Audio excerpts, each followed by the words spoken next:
So Millsby Lane was born in Atlanta. He had very wealthy, came from a wealthy family. I think his daddy was a banker too. They was involved in the banking business. He had a lot to do with the Atlanta Braves getting started and everything like that. He had played a major role in that. His family had roots in Savannah, so after he graduated from Yale, he moved to Savannah.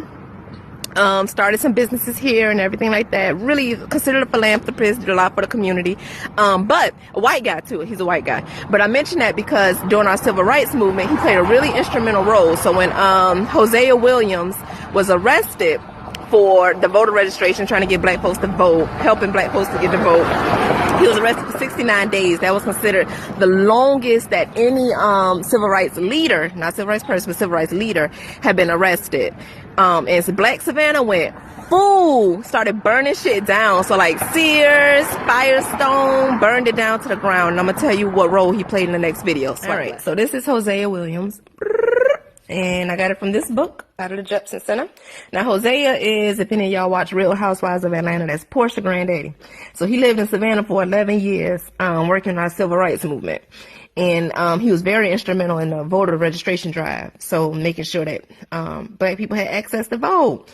And like I said, now it wasn't about so much desegregation, saying black people want to be white people. It was just saying if our tax dollars paying for all of it, we deserve to have as best stuff as they have, we deserve to have it too. Now, some white people took some peace warrants out against him, which basically mean that he's harassing us and he needs to be arrested. And he was. Now, my last video, I said 69 days. It was actually 65 days. Black Savannah turned it out. Sears, Firestone, burned it down to the ground. Now, Millsby Lane, circling back to him, he got together with some other white folks in Savannah, and they was like, hey, we got to bust a move. So they formed a committee of 100, got Hosea Williams out of jail, and worked to resolve them desegregation. And I make it a point to say that Black Savannah did that because it's a tradition to idolize and memorialize the white heroes, but not the black ones. And so it's not against us having a street named Millsby Lane. I don't mind that at all. He did some good stuff for the city too.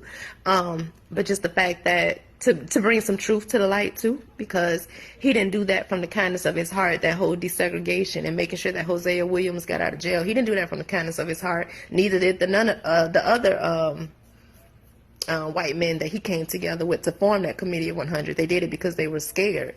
So when Black Savannah got fed up and said, we tired of all this and no more of that nonviolent stuff, like we about to flip this upside down, they got scared. That's why they did it. You know what I'm saying? So just bringing some truth to the matter. And maybe hopefully that we can even get a street named Hosea Williams maybe one day.